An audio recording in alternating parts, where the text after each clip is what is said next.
Hey guys, welcome to our channel maths mania by Altamash. अगर maths के phobia को mania में बदलना है तो जुड़े रहें हमारे चैनल के साथ। ये कुछ टॉपिक्स हैं जिसको आज हमको डिस्कस करना है। इसका आप स्क्रीन शॉट ले लीजिए। इन्हीं सारे क्वेश्चंस को मैं आज कराऊंगा।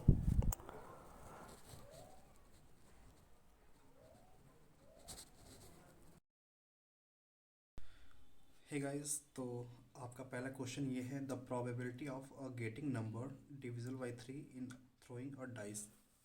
जनरली हम लोग ये जानते हैं कि किसी भी डाइस को अगर हम लोग थ्रो करते हैं तो उसमें मेनली 1 2 3 4 5 और 6 ही आ सकते हैं। जैसे 1 हुआ, 2 हुआ, 3 हुआ, 4 हुआ, 5 एंड 6। लेकिन हमने इस क्वेश्चन में क्या बोल रखा है कि 3 से डिविजिबल।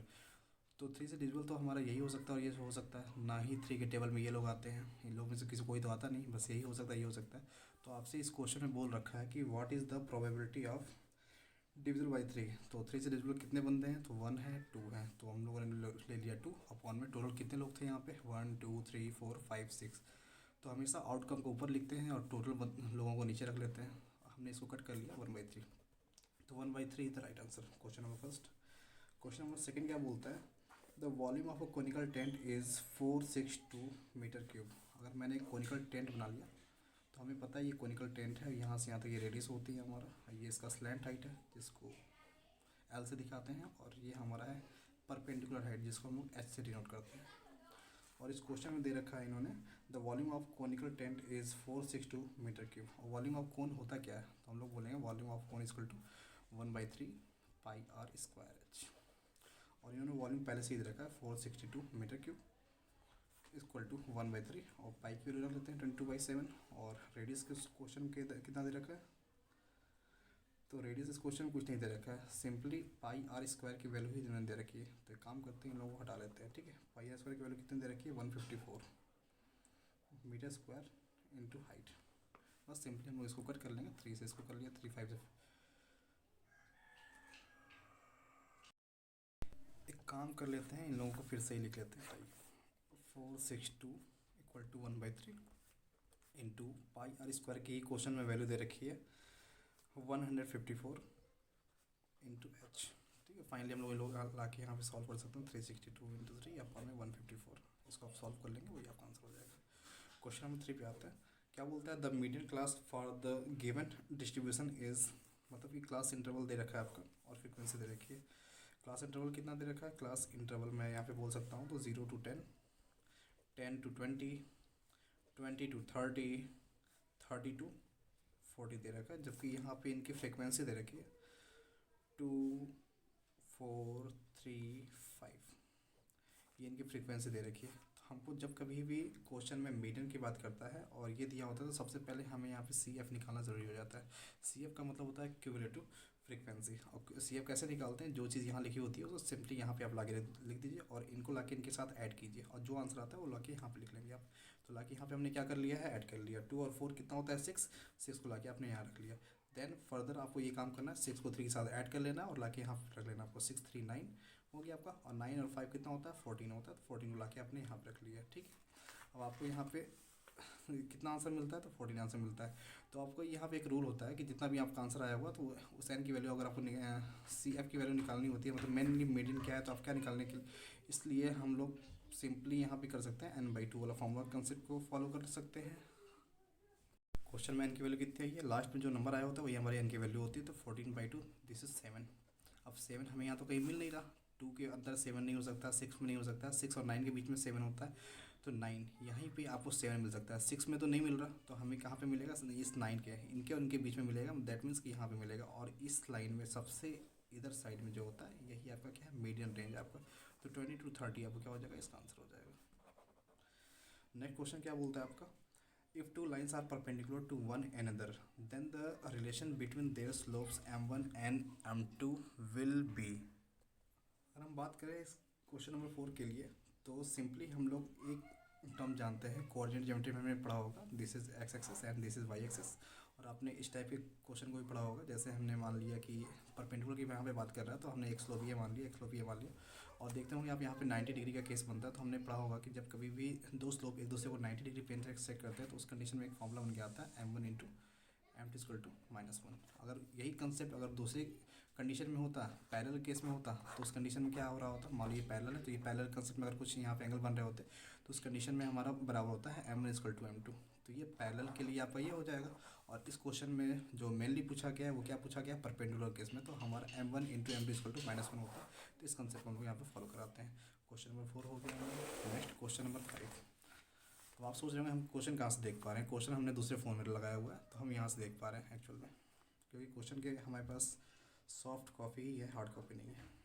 नेक्स्ट क्वेश्चन क्या बोलता है, the lighthouse is 80 metre high. अगर हम लोग मान सकते हैं कि क्वेश्चन नंबर 5 क्या है, the lighthouse is 80 metre high, the angle of elevation of its top from point 80 metre away from its foot along the same horizontal line is.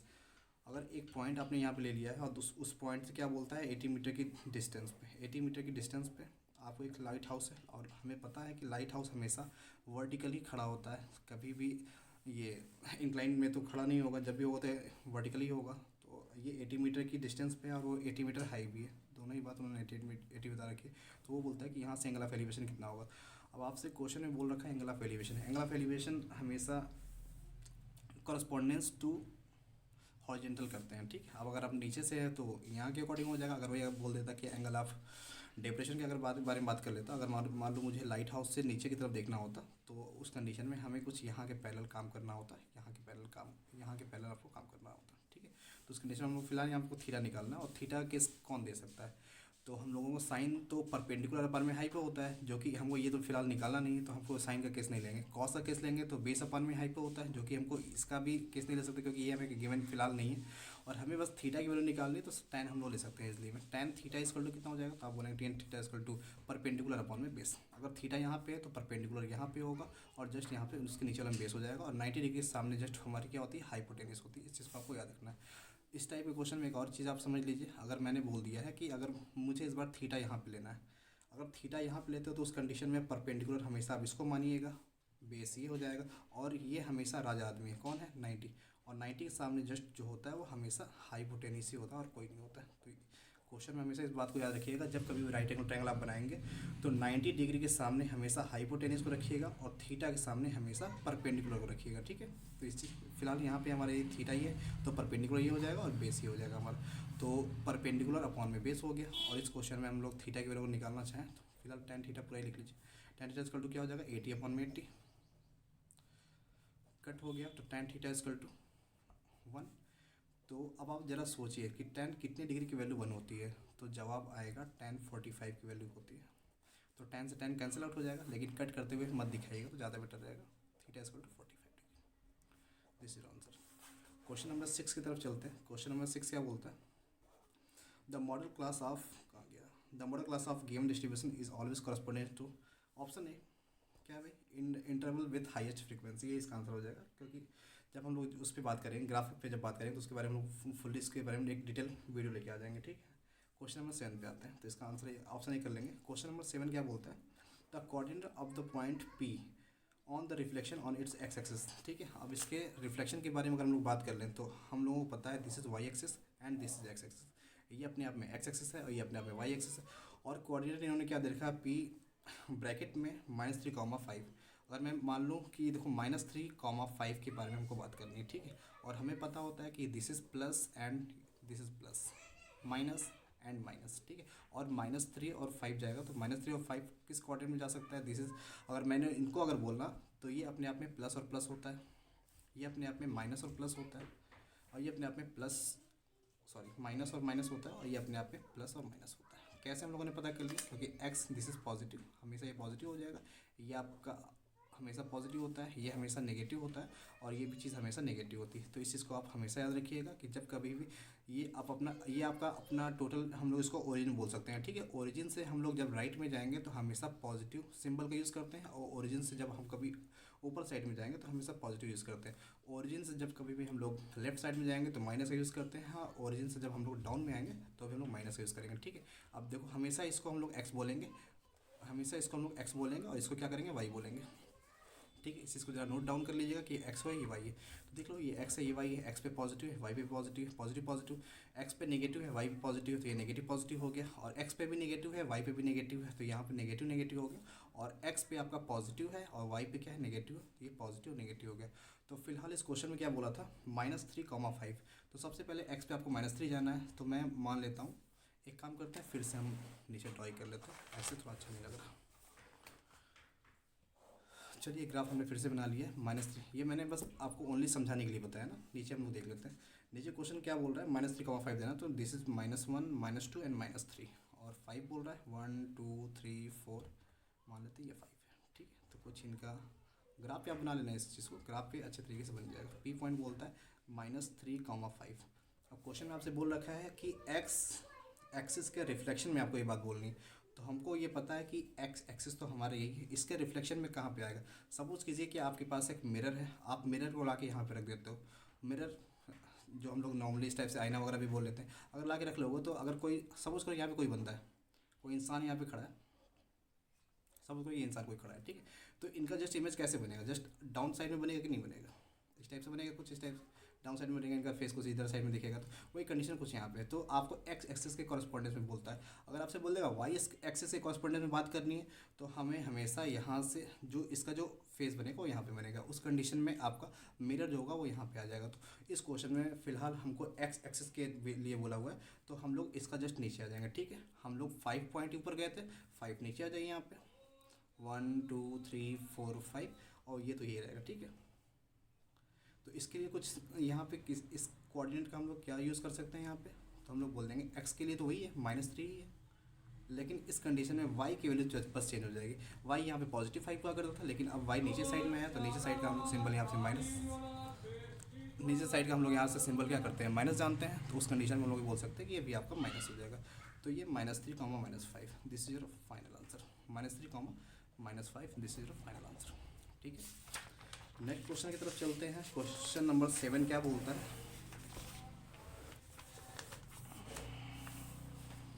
Question number 7 आपका ये बोलता है कि एक साइक्लिक क्वाड्रिलेटरल आपके पास है। साइक्लिक क्वाड्रिलेटरल होता क्या है, तो सिंपली एक सर्कल के अंदर अगर कोई 4 साइड वाला फिगर बना हो, उसको ही हम लोग क्या बोलते हैं, साइक्लिक क्वाड्रिलेटरल बोलते हैं, जिनके वर्टेक्स जो है उस सर्कल को टच कर रहे होते हैं, ठीक है। हिंदी में इसको चक्री चतुर्भुज बोलते हैं, लेकिन हिंदी वगैरह नहीं जानना है, हमें इंग्लिश जाननी है। This is A D C and B, ठीक है। और हमें इस चीज़ के लिए एक कंसेप्ट जरूर पता होता है, इनके अपोजिट एंगल का सम जो होता है हमेशा 180 डिग्री होता है, मतलब कि angle A plus angle C equal to 180 degree, और angle B plus angle D की वैल्यू भी होगी 180 डिग्री। यहाँ मैं लिख भी देता हूँ, angle A plus angle B equal to 180 degree C होगा, और angle B plus angle D की भी वैल्यू होगी 180 डिग्री। अब इस क्वेश्चन में क्या दे रखा है आपका, 2x + 5, ये एंगल ए की वैल्यू है, ठीक है। और एंगल डी की वैल्यू कितनी है, तो हम बोलेंगे भाई x + 10 की वैल्यू 180 डिग्री है। अब आप देखो तो ये 10 + 5 15 होता है, 15 ला के यहाँ पे माइनस कर लेंगे तो माइनस हो जाएगा, 2x और प्लस x 3x हो गया, तो 3x = हो गया 180 माइनस का 15, तो 3x = 165, देन x =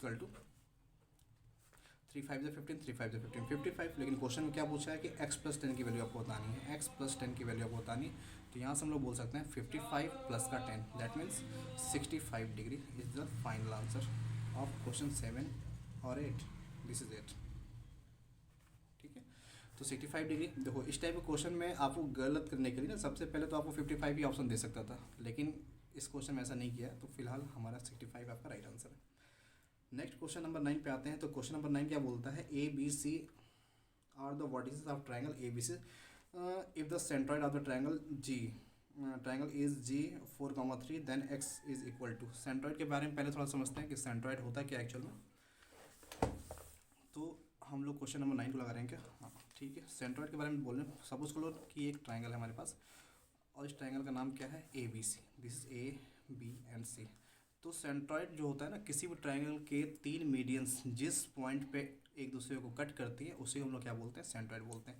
सपोज कर लेते हैं ये इसका मीडियन ये होगा, ठीक है, बी सी का मीडियन कौन, ये इस पूरे ट्रायंगल का इधर से अगर देखा जाए तो ये मीडियन होगा, मान लो इसको डी लेते हैं, और यहाँ से इनका मीडियन देख लेते हैं। मीडियन किसी भी ट्रायंगल को 2 बराबर हिस्सों में बांट लेता है, आपको याद रखना है, ठीक है।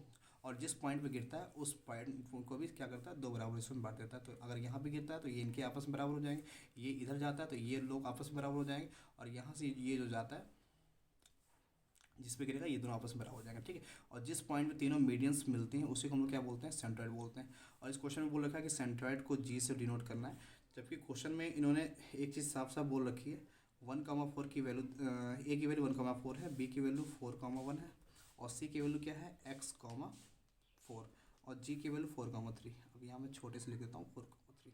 और सेंट्रॉइड का फॉर्मूला आपने देखा होगा कि सेंट्रॉइड को हम लोग कैसे निकालते हैं। सेंट्रॉइड के लिए सिंपली अगर मैं सेंट्रॉइड को अगर मैं सी से दिखाता हूँ तो सी इक्वल टू हो जाता है, फॉर्मूला इनका होता है x1 plus x2 plus x3 upon में 3, comma y1 plus y2 plus y3 upon में 3। ये सेंट्रॉइड का फॉर्मूला होता है एक्चुअल में, बस इसको आपको याद रखना है, ठीक है। अब सेंट्रॉइड की वैल्यू आपको दे रखी है क्वेश्चन में, कितना दिया है, 4,3। तो मैं इसको यहाँ पे सॉल्व कर लेता हूँ, 4,3, और यहाँ से x1 y1 x2 y2 x3 y3 ये तो पता होना चाहिए, तो आप किसी को भी मान सकते हैं, आपकी मर्जी, जिनको मर्जी उनको मान लीजिए। चलिए मैं मान लेता हूँ, this is x1 and y1, this is x2 y2 and this is x3 y3, ठीक है। तो यहाँ पे हम लोग अब बोलते हैं x1 plus x2 plus x3, x1 x2 x3, that means 1 4 और x, 1 plus 4 plus x upon में 3, और कॉमा करके y1 y2 y3, 4 plus 1 plus, ये क्या लिखा हुआ है, 4 है क्या, this is 4, okay, 4 1 4, 4 plus 1 plus 4 upon में 3। तो अगर हम लोग फाइनली इसको सॉल्व कर लें तो 4,3 इज इक्वल टू 415, तो हम लोग इसको बोल सकते हैं 5 प्लस एक्स अपॉन में 3, कॉमा 4 4 8 1 9 9/3, तो ये कैंसिल होकर 3 हो जाएगा। और अगर हम लोग इसको इक्वेट कर लें बोथ साइड, क्या कर लें, इक्वेट बोथ साइड अगर हम लोग कर लेते हैं तो हमें क्या मिलेगा कि यहाँ पे ये 3 है, तो ये इनके कॉरस्पॉन्डेंस में जाके इनकी कहानी तो खत्म हो गई, ये इनको इनके इक्वल दिखा देंगे हम लोग। तो 4 equal to 5 plus x upon में 3, 3 4 जा 12, और ये प्लस का 5 इधर आके माइनस का 5 हो जाएगा, -5 equal to x, that means x की वैल्यू जो आएगी वहाँ से 7 आएगी, और एक्स ही शायद आपसे पूछ रहा था क्या, हाँ, तो एक्स की वैल्यू जो हो जाएगी 7, option number C. Question number 10 पे आते हैं।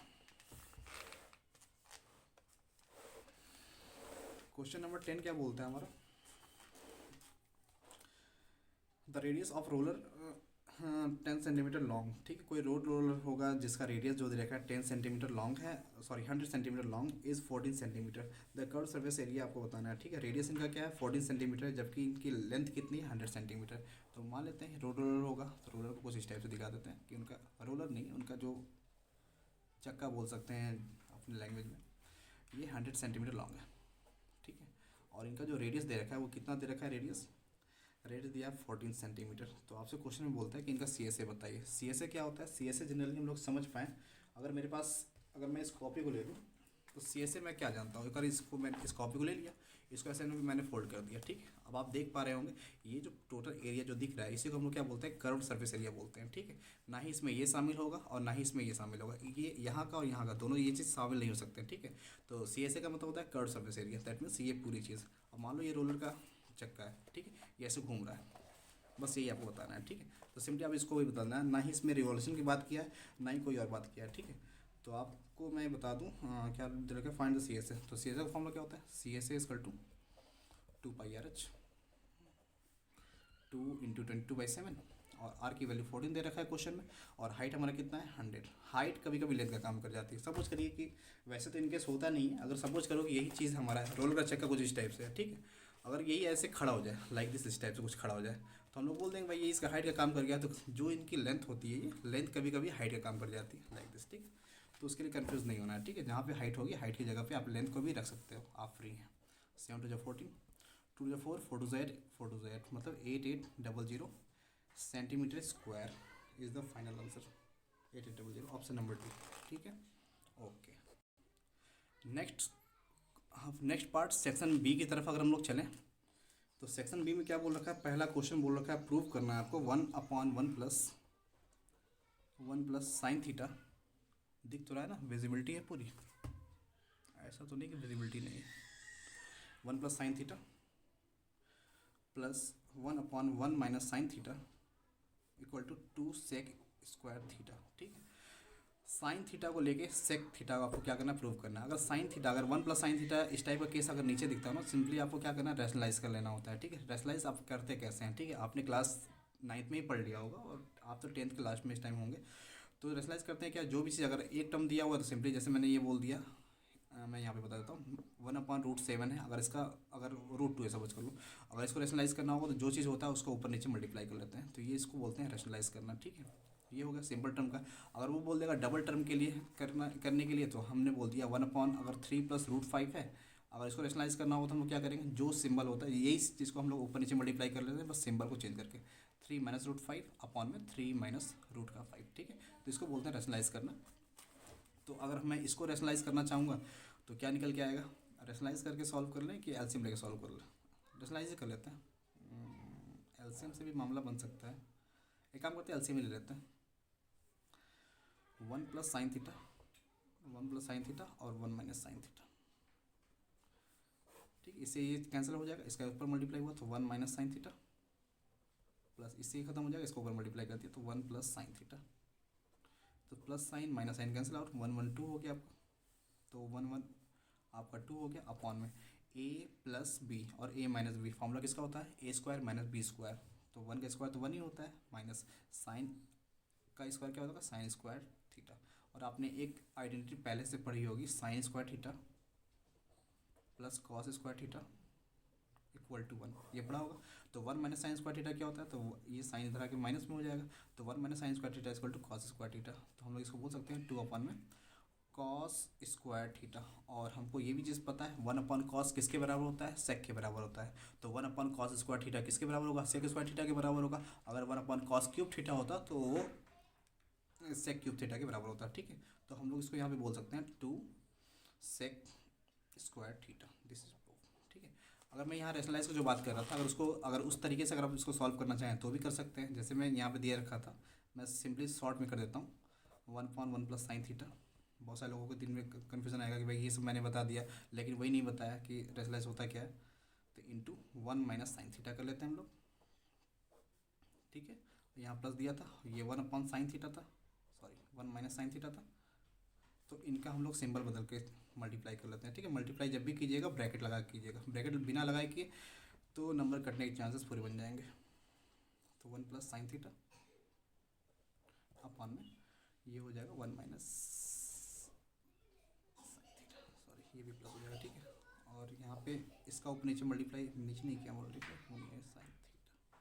ठीक है, तो 1 - sin थीटा ऊपर हो गया, 1 - sin थीटा ऊपर हो गया अपॉन में 1 + sin थीटा 1 - sin थीटा, तो हम लोग बोलेंगे 1 - sin² थीटा प्लस, देखो 1 + sin थीटा ऊपर मिल रहा है हमको, 1 + sin थीटा ऊपर मिल रहा है अपॉन में 1 - sin theta 1 + sin theta, a + b - b। तो इसके लिए हम लोग बोल सकते हैं a² - b², 1 - sin² थीटा। अब दोनों ही साइड में एक जैसे सेम बेस रूल लगा लेंगे, एलसीएम ले लिया हम लोगों ने, वही चीज़ मिल के आएगी।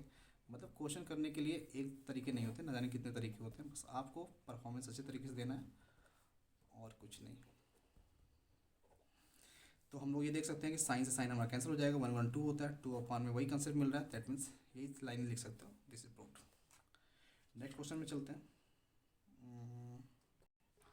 सेकेंड नंबर का इसका क्वेश्चन क्या बोलता है, सेकेंड नंबर क्वेश्चन बोलता है फाइंड ए इफ़ 2a + 2, मतलब कि 3 कोऑर्डिनेट आपको दे रखे हैं, और उसके बाद बोलता है कि ये चीज़ तीनों पॉइंट जो है अपने आप में कॉलिनियर हैं और आपको ए की वैल्यू बतानी होती है ना। तो कॉलिनियर का सेंस क्या होता है कि तीनों पॉइंट एक सीधे लाइन में होंगे, जिसको इसे हम क्या बोलते हैं, कॉलिनियर बोलते हैं। मतलब तीनों के तीनों एक सीधी रेख में पड़ जाएंगे, एक सीधी लाइन में पड़ जाएंगे, उसे हम लोग क्या बोलते हैं, कॉलिनियर बोलते हैं।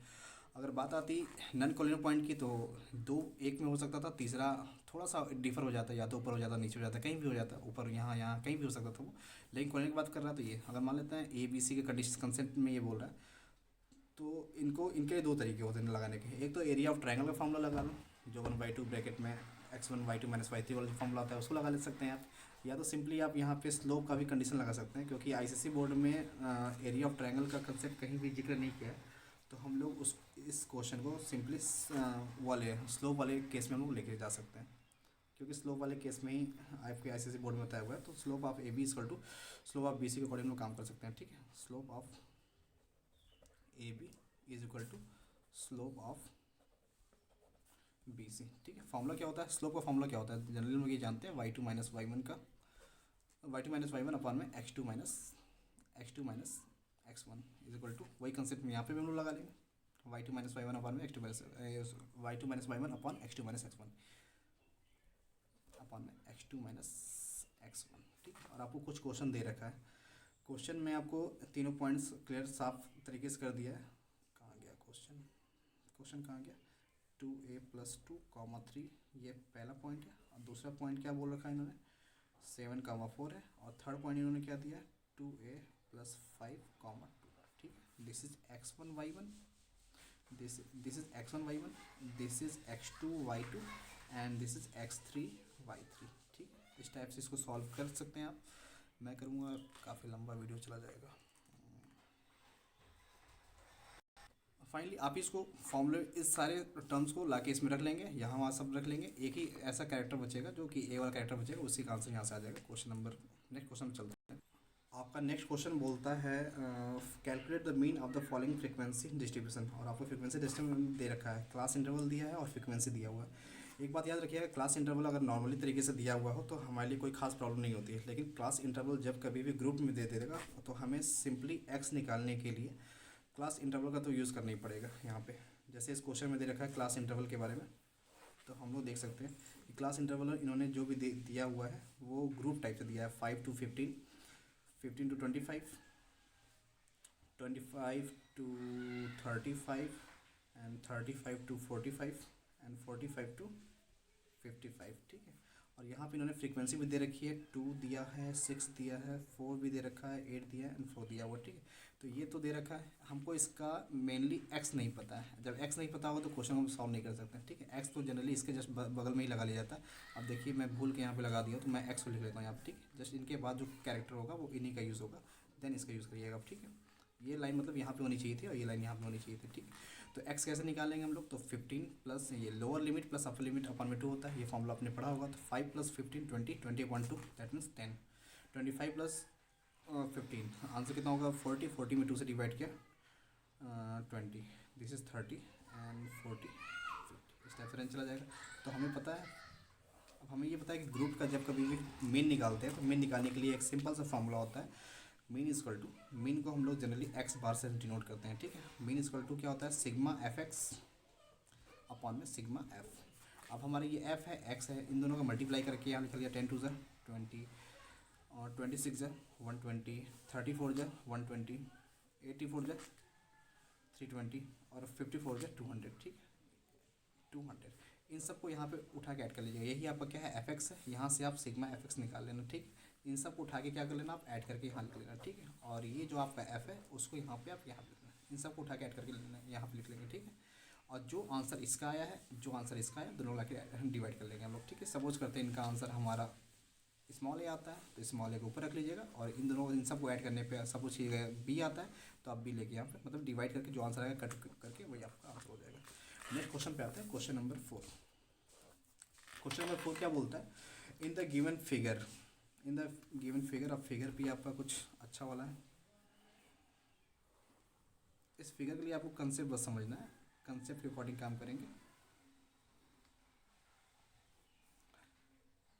ऐसे दिया हुआ साइक्लिक टाइप से, साइक्लिक तो नहीं बोल सकते क्योंकि इनका एक पॉइंट सेंटर को टच करता है, ये 70 डिग्री दिया हुआ है, ठीक है।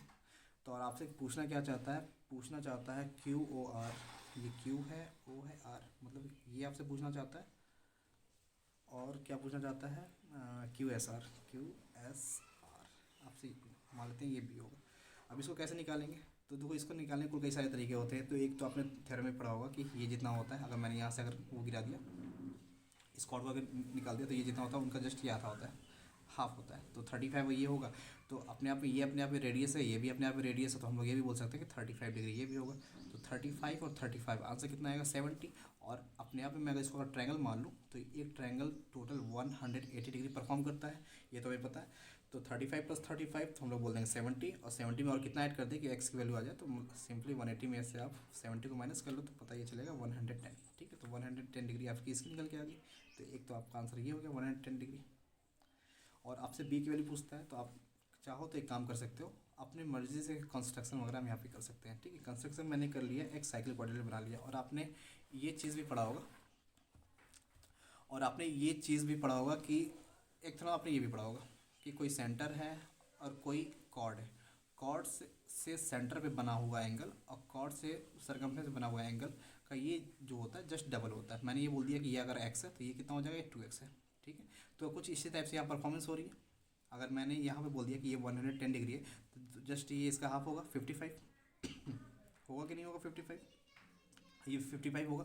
तो इसकी वैल्यू आपको बतानी है। तो 55 में क्या ऐड कर दें कि आंसर जो है 180 आ जाए, क्योंकि हमको पता है इनका और इनका सम जो होता है 180 डिग्री होता है according to cyclic quadrilateral theorem. ठीक है, तो ये 55 है और इनका तो हम लोग बोल सकते हैं 55 plus B is equal to 180 degree. तो बी की वैल्यू जो निकल के आएगी 180 माइनस 55, तो आंसर कितना निकल के आएगा, 10 में 5 माइनस हुआ 5,